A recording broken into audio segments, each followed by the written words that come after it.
Hello, my name is Deborah Dwork, and I am the director of the Center for the Study of the Holocaust, Genocide, and Crimes Against Humanity here at the Graduate Center of the City University of New York. It is my pleasure to welcome you to the second in a series of panel discussions hosted by the Center and sponsored by CUNY's new anti-hate initiative and the BRES, that's Black Race and Ethnic Studies, Collaboration Hub. This series, Complicated Conversations, is one response to the current discordant and fractured political climate. Its aim is to tackle fraught issues, to engage in complicated conversations. The matters themselves may or may not be complicated, but conversation across positions most certainly is. Our subject this afternoon is a key word of our time, genocide. It is my good fortune to have the opportunity to introduce the panel chair and moderator, Professor Dirk Moses, and it is he who will have the honor of introducing our guest speakers. Dirk serves as the Anne and Bernard Spitzer Professor of International Relations at the City College of New York. He is the author of books, articles, and op-eds on genocide, memory, and political emotions, including his most recent monograph, The Problems of Genocide, Permanent Security and the Language of Transgression. His many edited anthologies include Patriotic History and the Re-Nationalization of Memory, Genocide, Key Themes, and Decolonization, Self-Determination, and the Rise of Global Human Rights Politics. Dirk is senior editor of the Journal of Genocide Research, for which I do a special call out. That's the Journal of Genocide Research.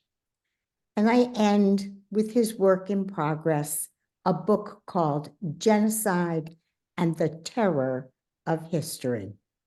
Dirk, the floor is yours.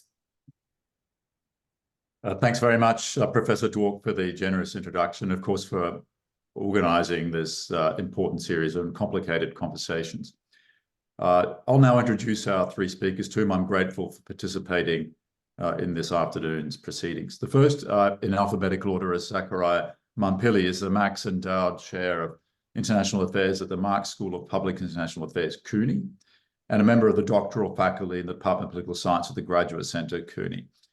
He's the co-founder of the Program on African Social Research and the author of Rebel Rulers, Insurgent Governance and Civilian Life During War, and with Adam Branch, Africa Uprising, Popular Protest and Political Change in 2015. He's a co-editor of Rebel Governance and Civil Wars, and with others, Peacemaking from Practice to Theory. His writing has appeared in the New York Times, Foreign Affairs, Jacobin, The Hindu, Africa's A Country, and other important outlets like Dissent, Al Jazeera, and The Washington Post. We're very glad to have you here this afternoon. Next in alphabetical order is Jelena Subotic, who's a professor in the Department of Political Science at Georgia State University in Atlanta, Georgia. Her most recent book is Yellow Star, Red Star, Holocaust Remembrance After Communism, which came out in 2019 with Cornell University Press and won the 2020 Joseph Rothschild Prize in Nationalism and Ethnic Studies, and the American Political Science Association's 2020 European Politics and Society Book Prize, and well as a couple of other prizes and honorable mentions I see. So this book made a huge splash. I remember that when it came out. She's also the co-editor with others of Politics, Violence, Memory, the New Social Science of the Holocaust, which is out this year, and is the author of numerous scholarly articles on the politics of memory, the Holocaust, comparative genocide, and the politics of the Western Balkans. Last but not least, we have Zoe Samudzi, who's the Charles E. Scheidt Visiting Assistant Professor of Genocide Studies and Genocide Prevention at the Strassel Center for Holocaust and Genocide Studies at Clark University, and a research associate with the Center for the Study of Race, Gender, and Class at the University of Johannesburg in South Africa. She is a writer and critic and associate editor of Parapraxis magazine and the curator of a forthcoming exhibition called The Year 1983, an indigenous rehistoricization of Germany's colonial genocide, of the Over-Herero-Nama genocide, at the Staatliche Kunstsammlung in Dresden in Germany. So thanks very much to the three of you for making time this afternoon. I note that we have 133 people in this in this webinar. So there's intense interest in the topic because, as Professor Dwork mentioned at the outset, genocide has become a key word for our time. I'm teaching a genocide class right now, and we all, with some digging, could see, taking a global perspective, that claims of genocide are current in a number of situations and conflicts, ranging from Xinjiang province in China to Gaza to Ukraine to Tigray province in Ethiopia to the case of the Rohingya in Myanmar. And that's only in the past few years. Those of us who see these episodes in historical context will recall the Biafra Civil War, second half of the 1960s, and then immediately after that, the secession of East Pakistan from Pakistan to create the state of Bangladesh in 1971, among many others, during which there were international campaigns, very much like the Ukraine and the Palestine one today, for the recognition of genocide. These were not recognized at the time for various reasons. It's perhaps something we can discuss, and have more or less fallen into oblivion in Holocaust and genocide studies. A number of us have been trying to revive them as cases where the field of Holocaust and genocide studies took a particular turn rather than being open to the, sort of a broader conceptualization of civilian destruction, for the want of a better term, in civil wars and so forth. So, you know, this denial that these cases were genocide and instead seen as civil wars, this distinction between civil wars and genocide, which was instituted in the 1960s, has structured how we're seeing these very similar cases today.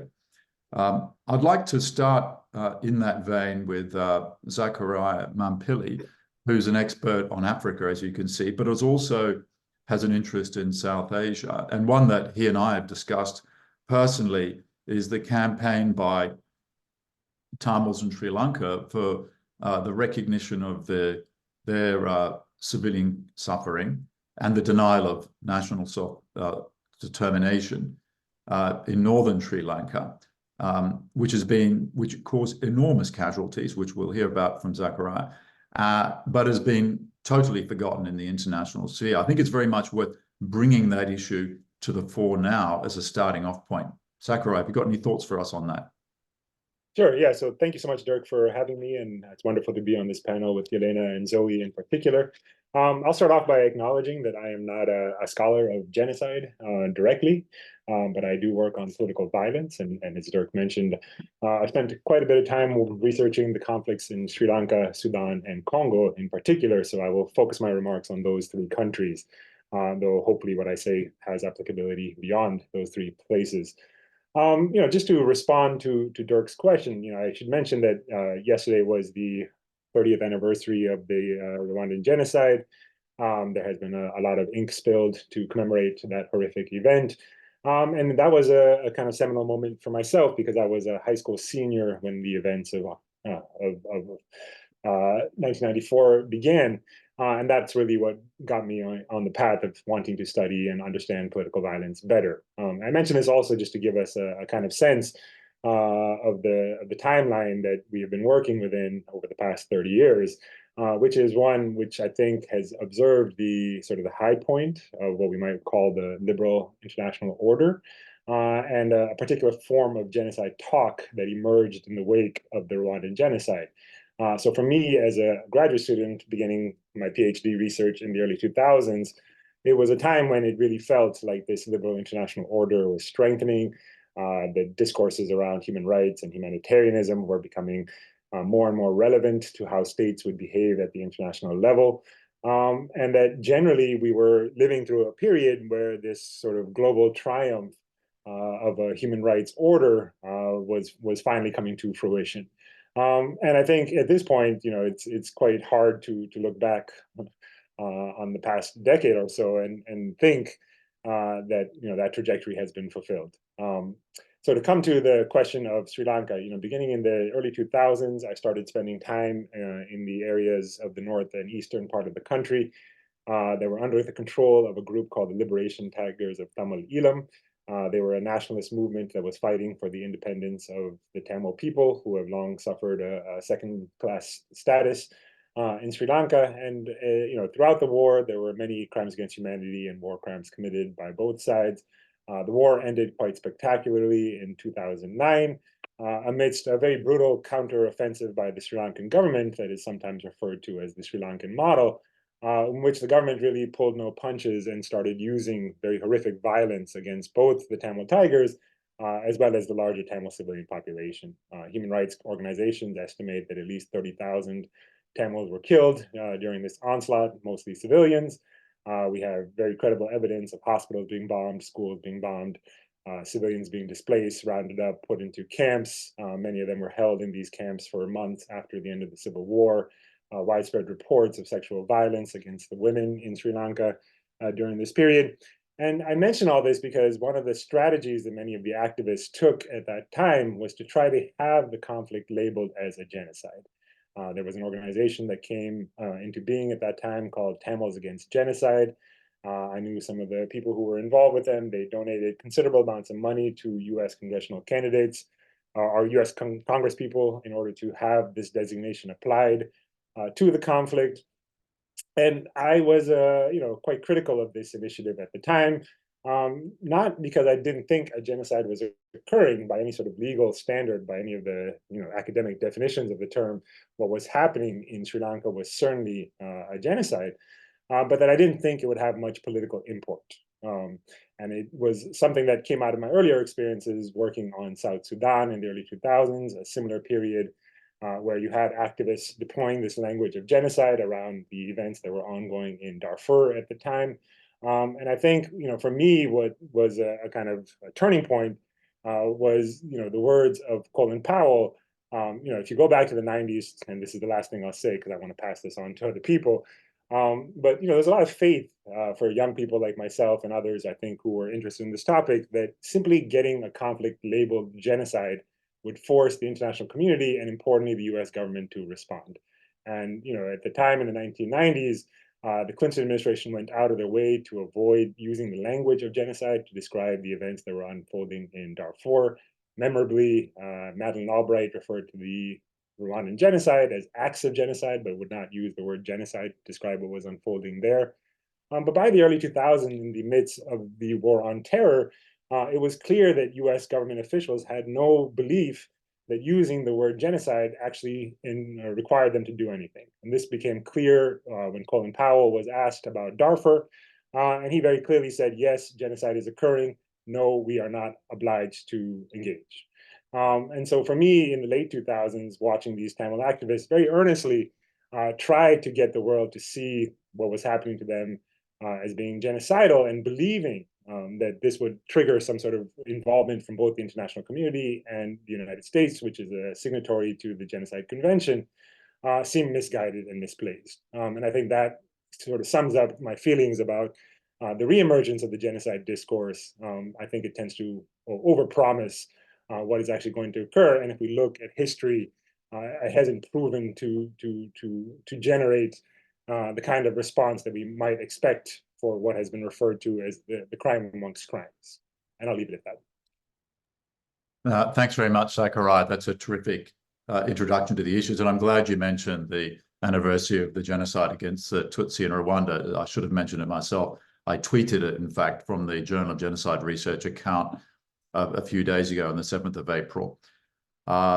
you're absolutely right that the consolidation of the field of genocide studies in the second half of the 1990s comes very much out of the disappointment with the humanitarian intervention discourse in the Rwandan genocide, and then regarding the former Yugoslavia, which brings me to Jelena Subotic, who kindly, on my invitation, wrote an intervention for the Journal of Genocide Research a few years ago, when I observed that the controversy in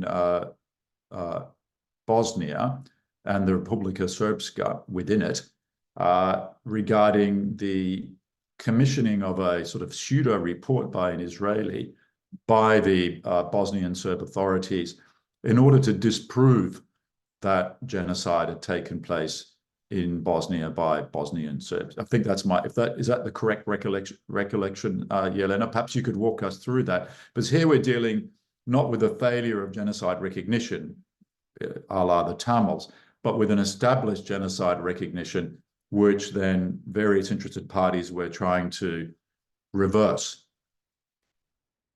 Yes, thank you. And thank you for inviting me to write that short reflection a couple of years ago. So what happened there is just like a few seconds of a refresher, during the Bosnian War, which was waged between 1992 and 1995, close to 100,000 people were murdered. And there is a particular event at Srebrenica, which was supposed to be a United Nations safe haven,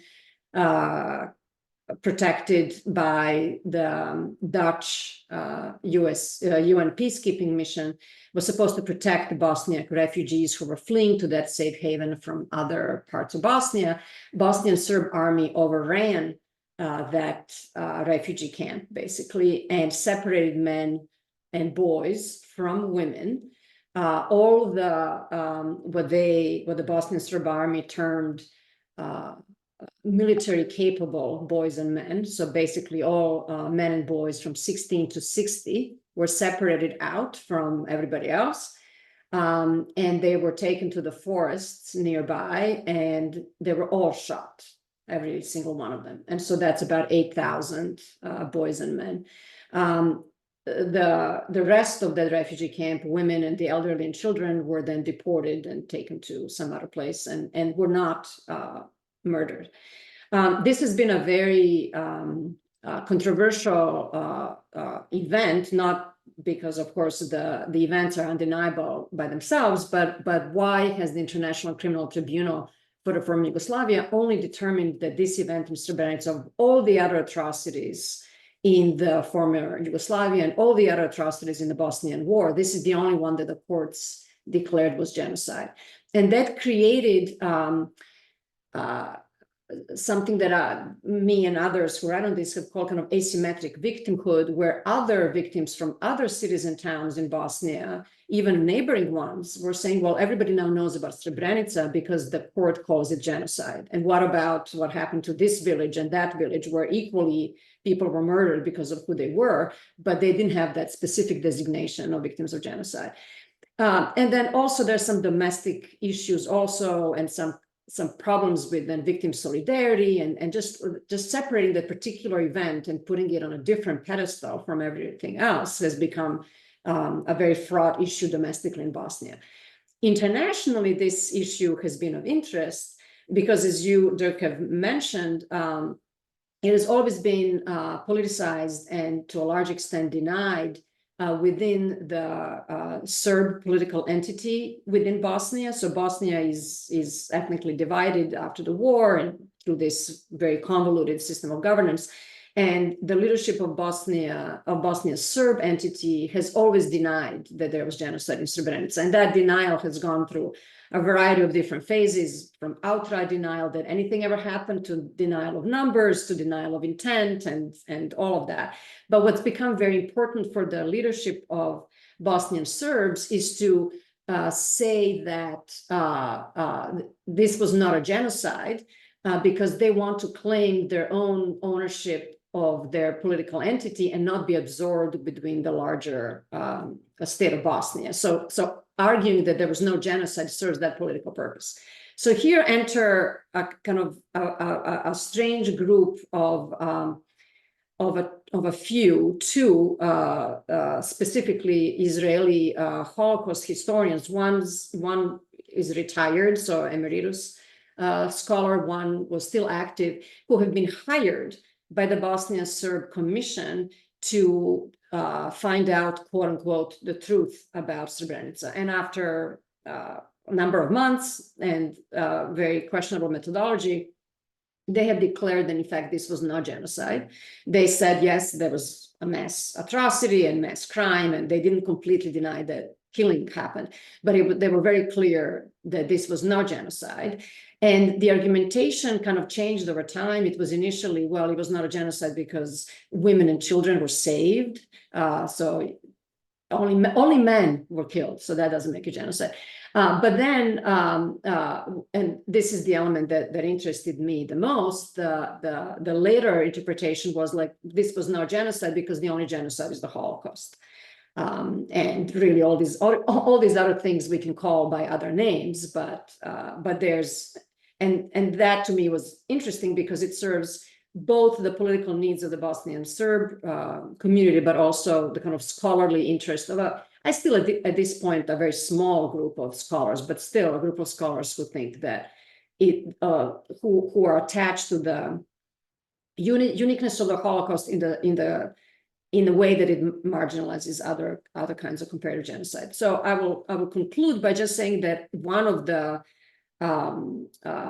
Israeli authors of this report actually then retracted this entire report and retracted his participation in it because the fallout from other scholars was quite severe. And so after all that, it's unclear what political purpose was served by such a report. Thank you.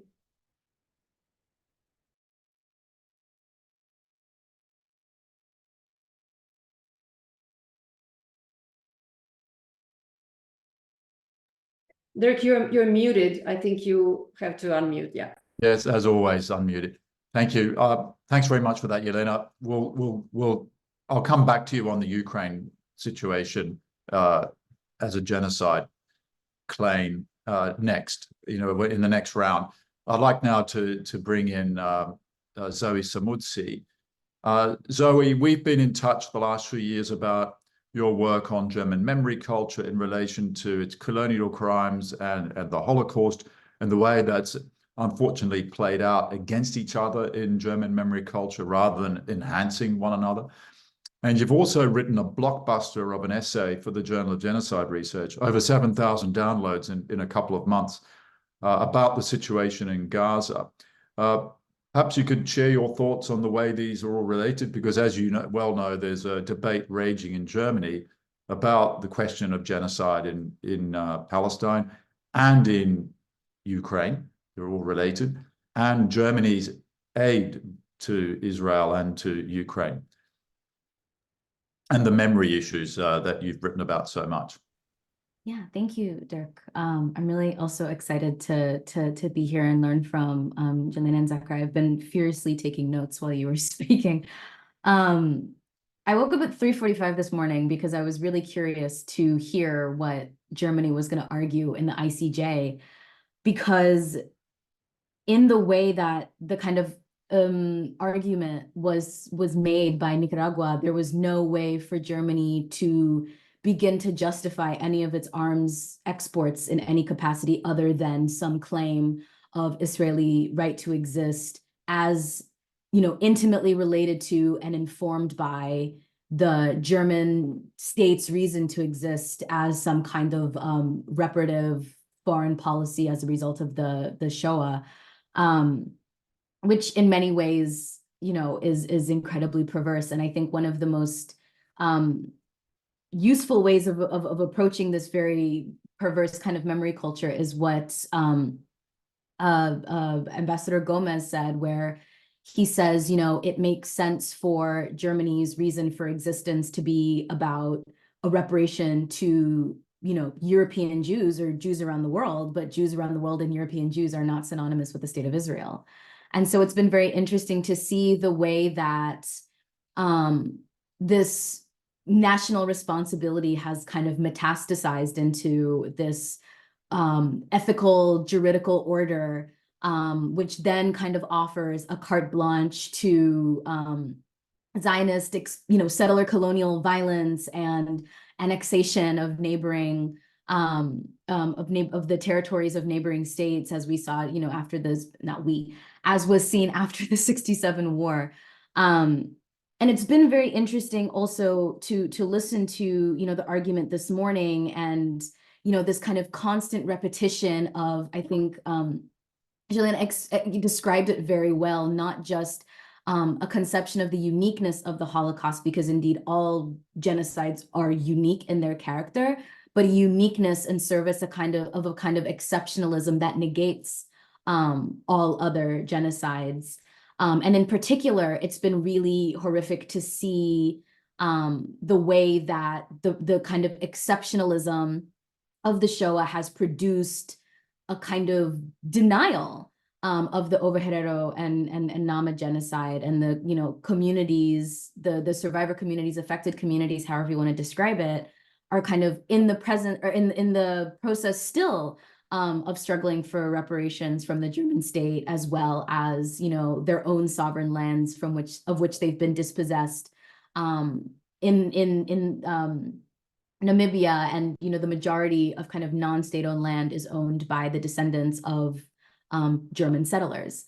So it's been really interesting to think about, people talk about this triangulation between Germany, Palestine, and Israel, when in fact the triangulation is between Germany, Namibia, and Palestine, in thinking about the way that the settler colonial, or Germany's first kind of material articulation of Lebensraum and all of these other kind of racial regimes took place in Southwest Africa, in the African colony, which, after Germany lost its colonies and all of the eugenicists and medical personnel, and everyone was thinking about the structures of population management in Europe, all of these kind of structures and ideologies were then re-enfleshed, remixed a little bit, renegotiated and understood for the different ethnic groups and peoples in Europe.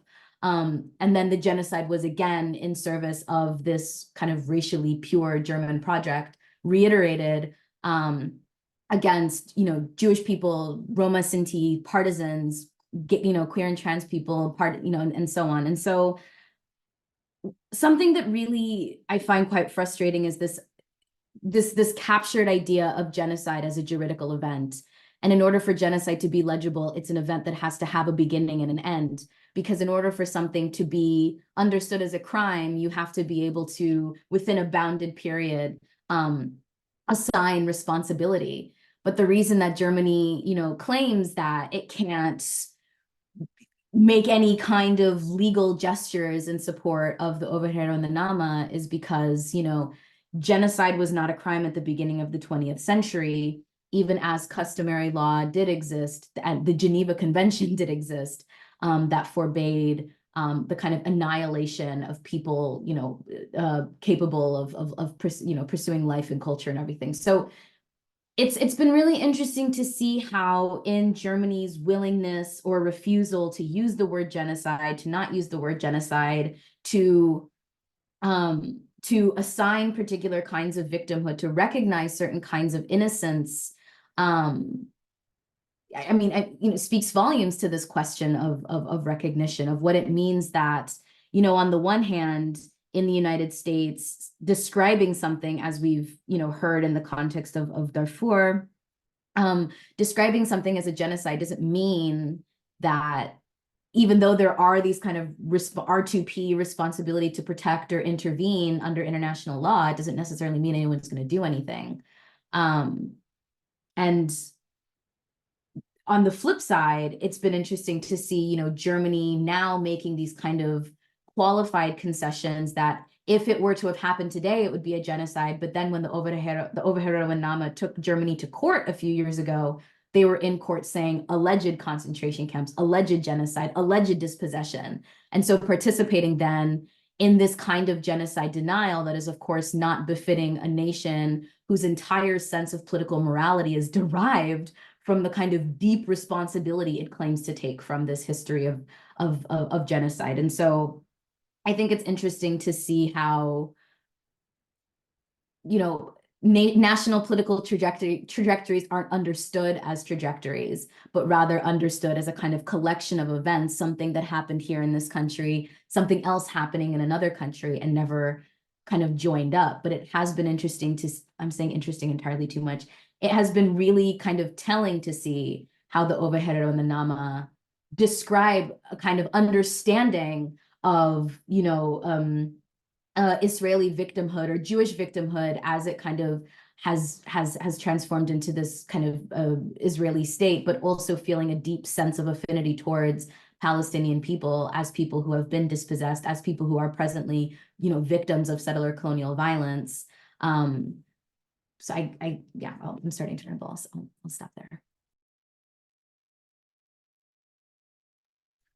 Thanks very much, Zoe. I was wondering if there were, I've got lots to say in response, but wondering if Jelena or Zachariah had initial thoughts in relation to what you've said or fleshing out things I said before.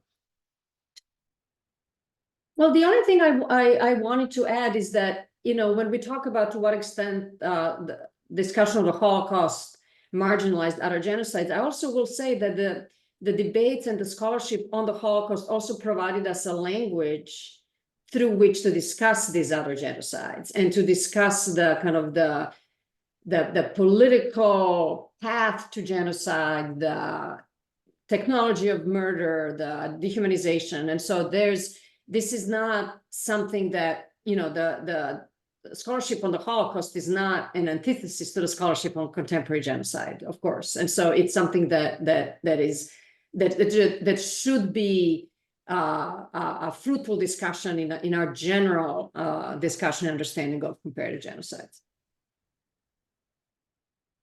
Zachariah, you raised the issue of genocide status as the crime of crimes for the Tamil advocates when you were in your opening remarks.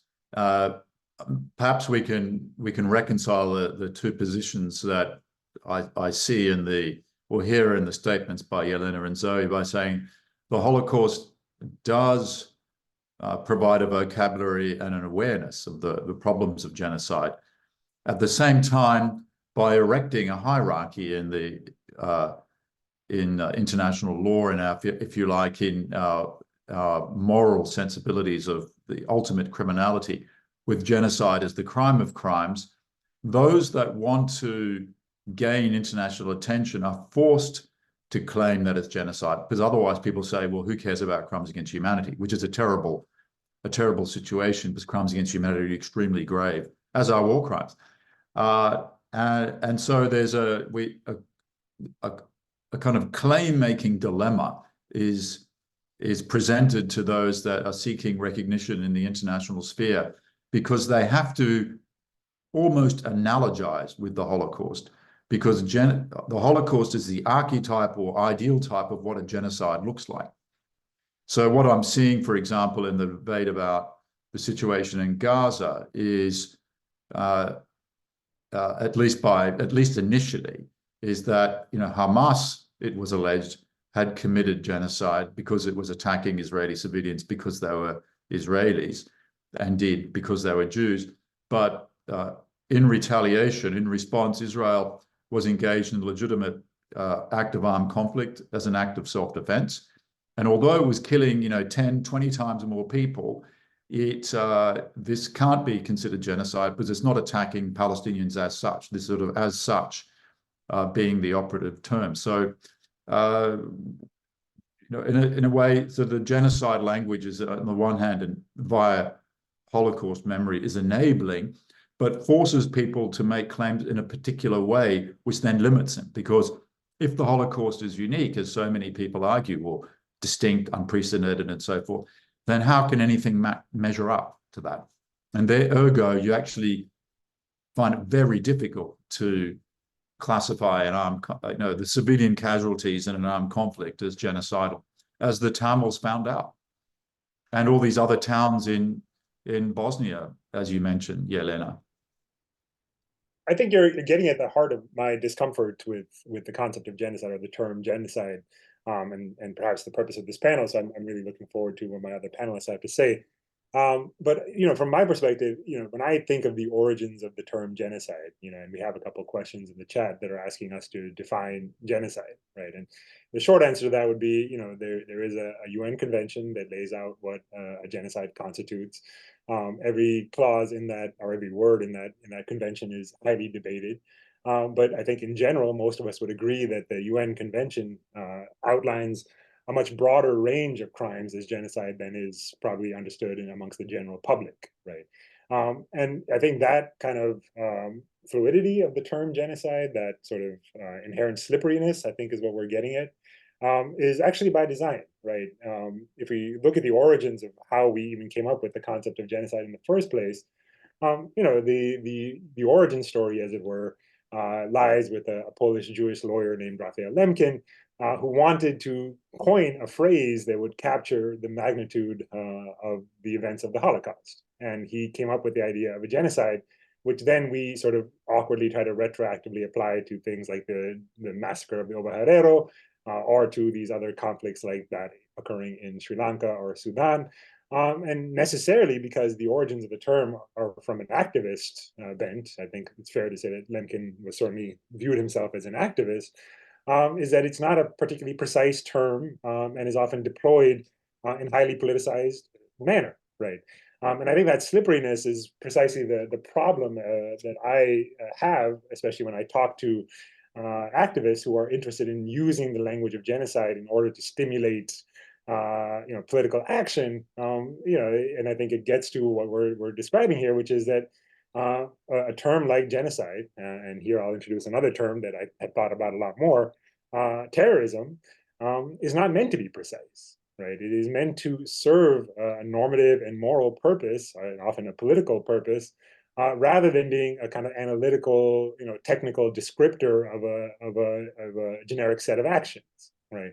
And I think that is precisely the dilemma that we face, because obviously, from an activist perspective, genocide has been very effective. It stands as a kind of unique horror as compared to, say, crimes against humanity or war crimes.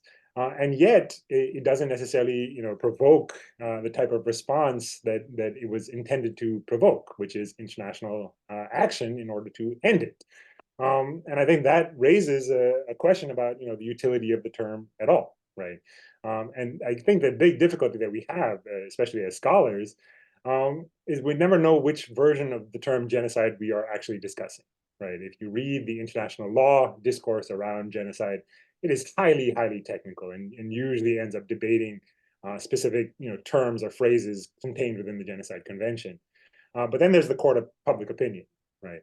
And there, the idea that you can appeal to the legalistic definition of genocide in order to win in the court of public opinion just does not hold, right? And I think that is a real dilemma for those who come at it from a morally pure purpose of trying to raise awareness and to take action around, these types of very horrific violences. Thanks very much for that, Zachariah. Jelena, I'm wondering if I could turn back to you briefly. In terms of the argument Zachariah is making, do you see any resonance in Eastern and Central Europe? I mean, I've written a little bit about it, but you're the expert here. I mean, most of the nation states there, especially small nations between the Baltics and the Black Sea, at some point in the last 60 or 70 years, at least the nationalists among them, have claimed that their nation is a victim of genocide or has not committed a genocide, disavowing that they're genocidal perpetrators, whether during the First or Second World War or under Soviet rule. I mean, why is genocide such a compelling claim-making term in that part of the world? I think it's probably, I'm not sure that it's like an East European specialty, but you're right that there's been a kind of a, genocide Olympics going on in the aftermath of at least World War II, if not earlier, where different groups at different times are claiming that they are the true victims of genocide. And this is all related to, in many ways, the complex nature of East European history. Again, we can go back, but at least during World War II and the overlapping occupation and the Nazi occupation, and then that followed the Soviet invasion and control of much of Eastern Europe, to the extent that in many parts of Eastern Europe, this is very prominent in the Baltic states, for example, there's a term that's used often, mostly by nationalists, but I would say in the broader public as well, of double genocide. Where a lot of groups in Lithuania, Estonia, Latvia, and some other places in the region would talk about how they were victims of both the Nazi genocide and then the Soviet genocide. So we will get to Zachary's point. So what is Soviet genocide? What is this? In the perspective of, for example, a Lithuanian nationalist, Lithuania was a victim of Soviet genocide because the act of occupation was genocide, because the act of occupation was to eradicate the cultural independence and political independence of Lithuania. Now, that's a very different claim than the claim of Nazi genocide, which was to eliminate an entire group of people and not just their cultural identity, but to actually kill them all. And so this is where it's all very fraught it's I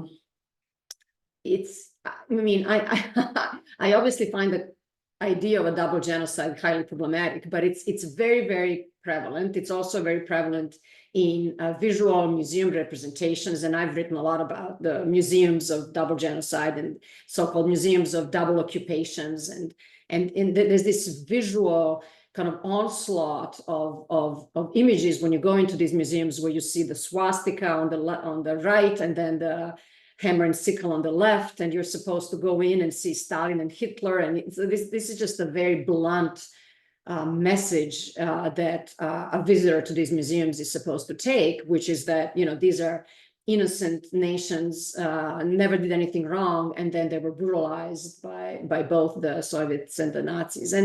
And this does serve a political purpose. I don't think this is only a tendentious reading of history. It serves a particular political purpose because oftentimes by having a shield and the claim that you were a victim of, let's say, communist or Soviet genocide, you're then protected from claims that you perhaps may have contributed to the Nazi genocide by being, member of paramilitary troops, of a lot of highly anti-Semitic militias that roamed Eastern Europe and joined forces with the Nazis. And so there's something to be gained politically by claiming that you're a victim of genocide, because that makes you kind of inoculated for claims that you yourself was a perpetrator of genocide.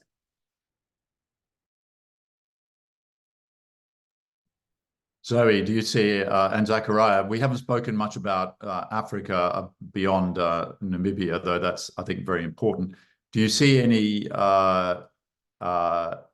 applications of what Jelena is saying there? I mean, I'm thinking very much of how the claim of genocide has become state ideology in Rwanda, for example, and yet just across the border in eastern parts of Congo, where there's enormous civilian casualties, you very rarely hear about genocide as a claim-making praxis. At least I haven't.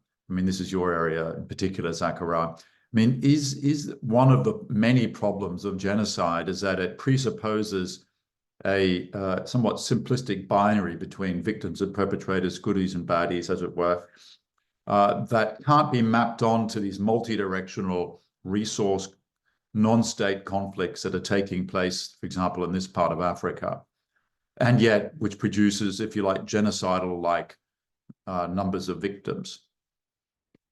Well, yeah, I'll try to be quick here. I think, the concept of genocide often relies on the concept of the perfect victim. And by that, I mean, individuals who have no agency. So we all know the images that came out of, the concentration camps in Nazi Germany. And obviously, those are very horrific images of people at their most debased. We've seen similar images floating around in the current conflict in Gaza.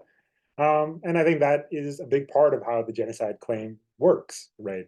But there is a problem with that, and that is that it tends to erase the agencies of parties in any sort of conflict, right? There is really tremendous research by, for example, Evgeny Finkel at, I think, George Washington University, in his book called Ordinary Jews, where he has spent a lot of time sort of uncovering the history of Jewish resistance to Nazi occupation, showing very clearly that Jews were fully capable of fighting back against their oppressors. And I think the conflict in Congo falls victim to those same sorts of assumptions, right? There aren't perfect victims in the Congolese conflict. There are instead, like all conflicts, and I mentioned at the outset that I'm a scholar of civil war, not of genocide. And what you find is that, there are no perfect victims. There are people who are taking all sorts of actions in highly compromised situations, who are wielding violence in pursuit of their public agendas, who can be a victim one day of horrific violence orchestrated by the state or by an armed group, and who the next day are picking up arms and wielding them against their oppressors, or potentially some other group altogether that had nothing to do with the violence in the first place, right? And the kind of dynamics I'm describing are omnipresent in any situation of political violence. And I think the genocide discourse does a lot to try to erase such complexities, such nuance, such agency of individuals, because it relies very much on this image and this ideal of the powerless victim, right? And I think that is, counterproductive a lot. If we look at, this is the last thing I'll say on this, if we look at, these efforts by either the Tamils that I paid a lot of attention to, or from what I'm observing in the Palestine case, the way to sort of respond to claims of genocide occurring, and obviously there's mass violence occurring in Palestine, whether you call it genocide or not, is to sort of say, well, the Palestinians support Hamas, or the Palestinians have been involved in acts of political violence. Hence, this is something different, right? And that's what I mean by the accusation of terrorism in particular. It plays a similar kind of obfuscatory role around, much of what we know about how political violence unfolds. And as such, I think it's a risky strategy for groups who try to portray themselves as possessing this kind of perfect victim persona, because it can be very easily wielded against you if things don't fit exactly the script that has been sketched out, not by scholars but by activists around events like the Holocaust. Yeah, I see what you get at. There's almost a theology to it. If genocide is the absolute evil, which gestures to some of the questions in the chat, which I'll get to next, then you need the absolute victim. And the absolute victim, or the exemplary victim, as it's called in criminology, is the one who is agentless and innocent, like Jesus. There's almost a sacrificial dimension to it. And that precludes then the kind of agency that you would expect in armed conflict. Now, of course, what's going on with all the civilian casualties in these sort of multi-directional armed conflicts, for example, in Eastern Congo, is that it's not just combatants who are being killed, which isn't really illegal, right? It's innocent civilians, or civilians by definition innocent, because they're not participants in the armed conflict. And what we're seeing in the Gaza case is that there's a gross number of civilians being killed, women and children, partly because the population is to a large extent under the age of 18 in Gaza. But we know from the article in 972 Mag by Yuval Abraham last week that based on leaked testimony with drone and other operators on the Israeli side, that these weren't incidental, but basically deliberate, because the 37,000 low-level Hamas targets were identified through AI technology, basically cell phone usage, were targeted by a 2,000-pound dumb bomb, which would then demolish an entire house and indeed an apartment block. They waited till they got home rather than when they weren't home, for reasons that the author goes into. So I was wondering if we could pivot back to you, Zoe. Do you have any thoughts on that issue? You wrote this impressive and high impactful article for the Journal of Genocide Research, in which you thematized that Palestinians are framed as Nazis, and therefore, like Germans in Second World War, and therefore their civilian casualties are a tolerable cost to winning a war against a fascist entity. Certainly, a lot of people believe that now. I don't want to get into the partisan side of this. This is an analytically interesting, very troubling issue, and this is an academic event. So I was wondering if you had any thoughts on that. Yeah, I mean, I think I want to start by like piggybacking off of what Zachariah was mentioning about this idea of the perfect victim. And, there was a question in the chat about how we're defining genocide. And I think I might take a slightly unorthodox position in understanding what genocide is, because, I mean, in kind of starting to write about permanent security, I'm pretty disinterested in genocide as a crime and the kind of juridical definition. And rather, I understand genocide as being a kind of quotidian part of statecraft, that all the formations of basically all nation states involves the kind of pacification of some set of groups. And if we're thinking about these activist groups, it was really, one of the kind of revelations for me in beginning to write about genocide was reading the Weech Charge Genocide petition by the Civil Rights Congress, and their argument that slavery and the violence of Reconstruction and all of the disparate the deprivations of resources that lead to lower life expectancies and lynchings and everything collectively constitute a genocide against Black people in the United States. And what was the most compelling about the petition was the way that they were internationalizing it. That they were saying, well, if the United States can do something to its own citizens, and I guess we'll kind of put a caveat on citizens in thinking about Black people and the American social contract, then it of course can do the same thing abroad. And, around the time that the petition is delivered to the United Nations at the end of 1951, the United States is engaged in the Korean War and has basically, in the name of anti-communism, obliterated, almost entirely destroyed North Korea. And so we see at the end of World War II, the kind of epoch that the world moves into are it's the Cold War, but the kind of annihilatory total war, total destruction that comes through the conflation of civilians and combatants in the name of anti-communist pacification.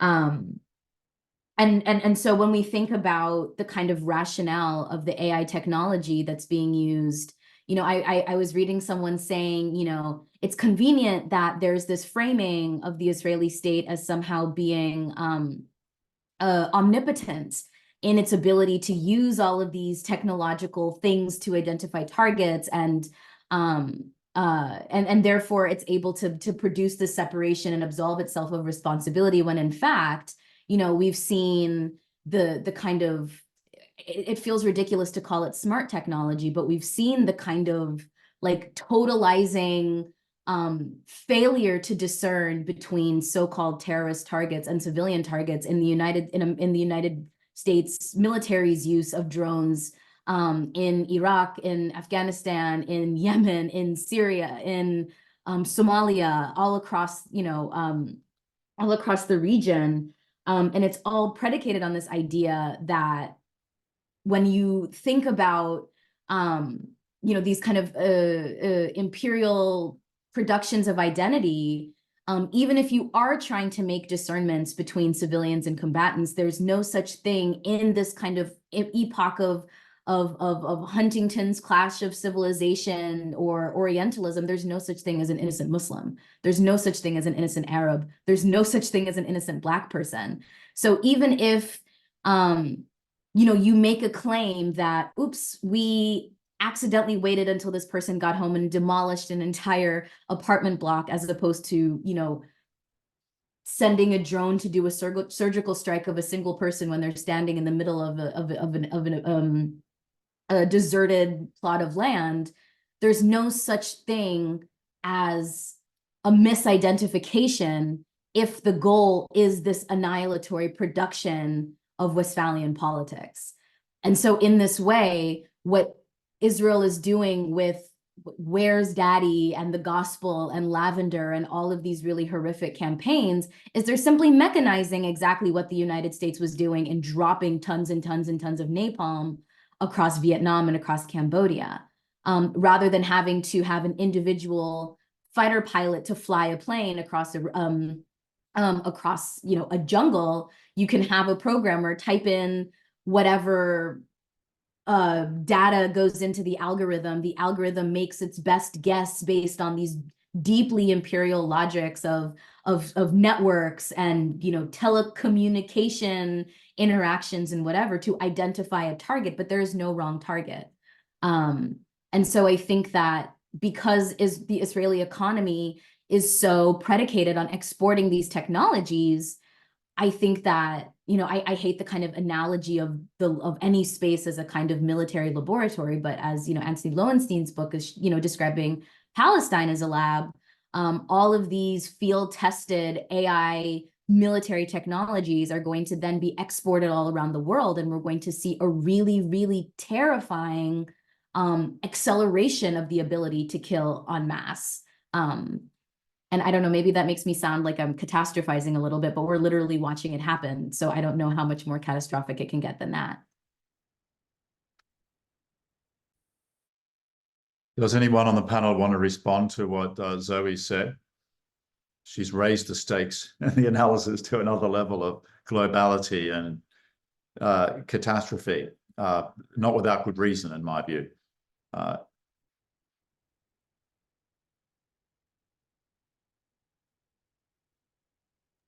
mean, I could jump in here and just sort of add. I think that, again, as a scholar who hasn't focused in on the Holocaust specifically, or genocide specifically, or Israel-Palestine specifically, I think that there is a way in which some of this discourse is very exceptionalized, right, and is put. And I know Jelena has done work on this, has been put outside of the larger field of political violence that I do claim to be a part of, right, and part of that is, something you mentioned at the very beginning, the idea that the Holocaust in particular is incommensurable, that it cannot be or should not be compared to any other event that has ever occurred across time and space. And, I think also just a set of institutional and other kind of political factors that have partitioned off the field of genocide studies, the field of Holocaust studies from this larger field of political violence, which at its core is a comparative field. That takes on, I think, many of the questions that Zoe is raising, right? Perhaps most provocatively, the idea that genocide is an inevitable outcome of modern state building, right? And I find that to be, very much in line with my own concerns about exceptionalizing genocide as distinct from all these other forms of political violence that are, just considered to be acceptable, right? So what I want to say is, to a couple of the questions here, I think this issue, so Marian Kaplan has asked whether, there are this concept of perfect victims, how useful is that to think about? And again, for me, I don't believe there are perfect victims, right? I think that it is a discursive tool used by powerful actors, most precisely states, to generalize against certain kinds of populations that they want to target, right? And this is, I think, consistent with what Zoe is mentioning. And it's not unique to Israel, right? If we look at the war on terror, our own government, the United States, would frequently define combatants as being men between the ages of 20 to 60, right? And if, a drone strike took out a group of men who were in their 20s, we didn't have to have any further evidence that they were engaged in terrorism than the fact that they were, met the biological qualifications, right? And that would be sufficient. Those people would have no claim to any sort of redress. They couldn't file a suit against the United States. If they filed the suit, the US would say, well, they were men in their 20s, so obviously they were terrorists. And that kind of logic, I think, is very consistent with the whole set of actions that states take in order to address, these sorts of undesirable populations, right? And I think it gets to the core of what we can consider it. I think this is what Zoe's pushing us to do. What is a genocidal mindset, right? Beyond just the act of genocide itself, how does these kind of exterminationist logics shape the state building project, shape nationalism shape all of these elements of modern political order in ways that allow for these kind of practices to prevail as part of our normal daily reality, right? And I want to be sympathetic here to the activists, right? Because the logic of genocide, to me, the value of genocide is that it forces us to confront at least a subset of these practices, right? Not because they are distinct from these other practices in any sort of meaningful sense, right? As you keep pointing out, the killing of civilians is the killing of civilians, regardless of why or how they are killed. But because it at least allows us to focus in on one subset of these broader forms of predominantly state violence that has become baked into our global order, you know, for a whole set of different reasons, usually tied to some sort of extractive logics of capitalism or, you know, nationalism, right? Which to me are the fundamental forces that authorize these kinds of violences as part of just everyday order making. Yeah, thanks very much, Zachariah. I, you know, as you know, I think the driving forces of these kind of practices are the aspiration for permanent security, which includes resource access, but also the security, particularly of border regions. One reason that the Chinese Communist Party is so sensitive about Xinjiang, where you know the largest number of Uyghurs live as Turkic Muslim minority, is because it's a border region with a great many minerals and also important agriculture. And there's a secessionist, separatist project on a part of a small number of them. But what you say and what Zoe says about the targeting of all quote unquote battle age men in these cases, or at least their expendability, pivots us back to where Jelena started with Srebrenica. I mean, if you read the relevant case, I think it's a Krstić case, if I'm not wrong, at the ICTY, the ad hoc International Criminal Tribunal for the former Yugoslavia, the targeting of the men and boys for mass murder after the Bosnian Serbs overran Srebrenica, and then the deportation of the women, the elderly, and the children, and then the destruction of the built-in, you know, the Muslim built environment, mosques and so forth, you know, was interpreted by the court as indications that there was a genocidal and not a military intentionality. So, you know, the distinction is genocide is the intention to destroy, whereas a military object is the intent to defeat, in the course of which there might be civilian casualties, but it's not the end in itself. I think this is a somewhat specious distinction, and I've written an entire book about it. But that's what we have at the moment, and I think we're questioning it in our discussion right now. But however, if we take that as a given, and if the court decided that we have a genocide in this particular case in Srebrenica, because the men and boys had laid down their arms, they were no longer combatants at that moment. They were, if you like, POWs, and protected, and yet were killed. They were no longer really a threat. They were kind of a future potential threat. Can't we then say, if that's the reasoning in the Srebrenica case, isn't that also genocidal in these other cases that you've mentioned, where any male between 15 and 65 is killable as a combatant? Now, the defense may be, well, this is not genocidal. It's sort of, you know, some kind of military counterinsurgency. But aren't we arguing that they're one and the same thing? That's what I'm hearing from you both.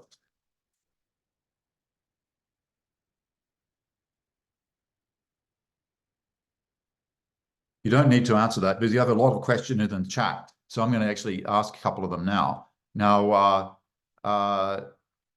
Edward Kissy has asked, given what I said about Rwanda, are we witnessing a situation where the former victims of genocide are claiming immunity against criticism that they too can be perpetrators of genocide by virtue of the fact that they were victims of genocide? I think that's to you, Zachariah.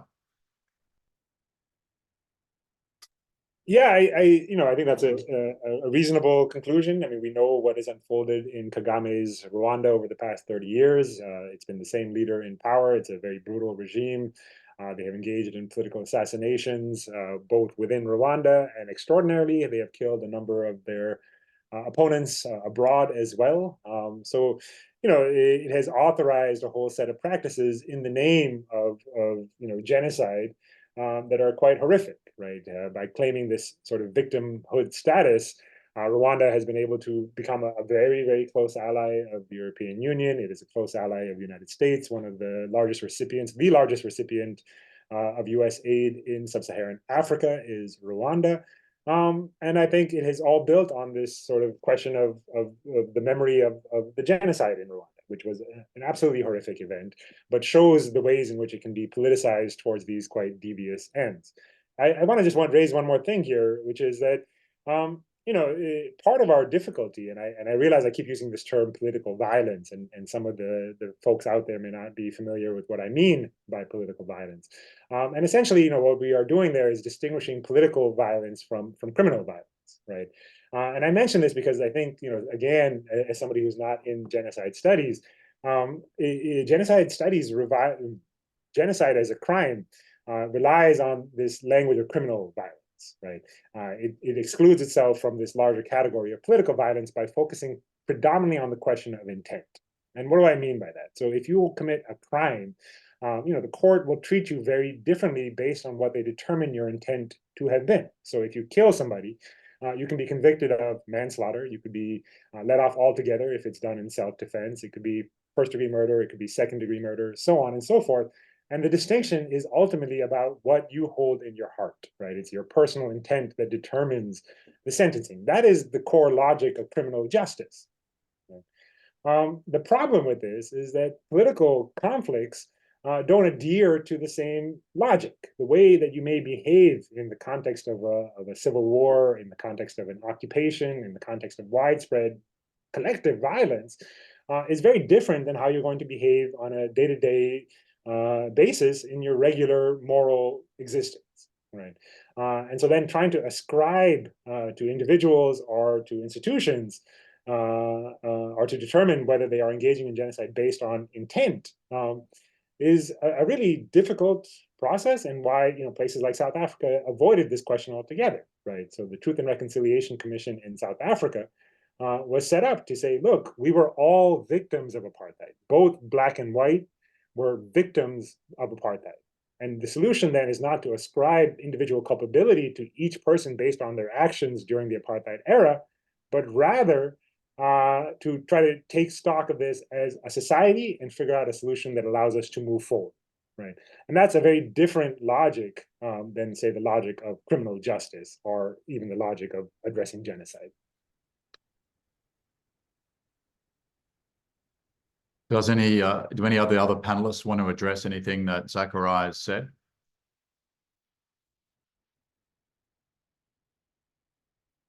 I mean, in a way, what I'm hearing, and I'm very sympathetic to what Zachariah is saying, is that the field of genocide studies and the concept of genocide, while it may illuminate certain dimensions of political violence, it also blinds us because of its fetish character as a crime of crimes to other manifestations of political violence, which are equally deadly for civilians. When I ask my students, what is the largest mass casualty event of the 20th century involving civilians? There are a variety of answers, but none of them mention the Great Leap Forward in China, which in a number of years accounted for possibly 40 million casualties, but can't really be captured by the concept of genocide. So what good is this concept if it's blinding us to the catastrophic violence against civilians, or at least unintended consequences of reckless, forced utopian modernizations? The Holodomor Ukrainian famine genocide of the early 30s falls into that category too, but has more of an ethnic character. Although that's disputed by people who say, the famine extended to Kazakhstan, where there's a parallel but separate discourse of genocide as well. There are a lot more questions in the chat. We've only got another 6 minutes. I'm not going to be able to get to them all. But Zoe or Jelena, do you have anything to say, or do you want to share anything with the group before I may move to some of those questions? if I could maybe say something about intention, I mean, I guess obviously if you're going to understand genocide as a kind of evental thing, intention has to be, evental thing with like kind of objective evidentiary criteria rather. As it is a crime, then like, yes, intention is important because as Zachariah said, there are different kinds of killing. There's like involuntary manslaughter or capital murder. But I think I always go back to this "we charge genocide" question that was being posed by these activists at the middle of the 20th century with, again, you know, it's less than 100 years out of slavery. There's a kind of proliferation of racial terror and the use of, you know, public recreational lynching as a means of like attempting to pacify Black people. And I think what was so strange in learning about the petition was Lemkin's reaction to the petition, in which he basically says, well, you know, and there, I think this pertains to a question that someone asks about, you know, to be a genocide, someone doesn't have, or a country or a group doesn't have to destroy an entirety of the population. Lemkin says, well, the population of Negroes is increasing. So how can they claim that what's happening is genocide? Well, what's happening also is that Negroes are increasingly getting civil rights. So if the claim is that all of these different oppressive laws are decreasing life expectancy or leading to premature death, then how can you hold, you know, he also says that, you know, you can't call lynching, you can't equate it to the same kind of collective punishment because the intention of lynching is just to engage in an act of violence against a single person and not an entire group of people, which is a fundamental misdefinition of what lynching is, right? You lynch a person to send a message to all of the people in a particular area that these are the kind of, you know, the rules of racial behavior, otherwise you're going to get killed. And so it was really odd for me because I always understood Lemkin's conception of genocide that is coming out of his understanding of Armenia, coming out of, you know, Spanish colonization in the Americas as being a lot more expansive than what eventually gets codified into law. He has these techniques of genocide, which are psychological and spiritual and intellectual and physical, and not just about the kind of acts of killing and violence that end up in the convention. And, you know, you're never going to get the United States to be like, yes, in fact, we did plan to do all of this. And what I think compelled, you know, Raz to write this essay in Jewish Currents after October 7th is the fact that this is one of the first times in history that we have seen a really, really methodical articulation by the leadership of a state of what their intention is, right? We will pacify them until this happens. We will turn Gaza into Hiroshima. We will do XYZ. We will kill all of these people. And so even and then it's, you know, and then even when the intent is expressed, there's still this an intent of, or an expression of the intent to destroy rather is expressed. There's still this insistence on military strategy. And so I think that this, you know, begs the question that Dirk asks in his book, like, and that you also brought up, Zachariah, is like, what is the genocidal mindset? And at what point is statist formation this like geopolitical strategy? At what point does it become genocidal? Is it always already genocidal? When does the genocidal will begin to intersect with legitimate foreign policy or domestic strategy? And I think the intent question makes a mess out of all, you know, kind of like empirical acts of methodical violence that is seen over time, simply because there isn't someone who says, this is what I intended to do. So we have 1 minute left. I've just responded to a number of the questions there. I apologize for the brevity of that, but I'm doing that the one hand while trying to manage proceedings here. I think I'm getting the signal that because we do have to keep to time, that we do need to wrap things up. Apologies for those that who posed questions and we didn't get to answer them. Now, we've only obviously scratched the surface. We wanted to take a global perspective here, which meant that we can only touch on a number of genocides about which I'm sure some of you feel very strongly.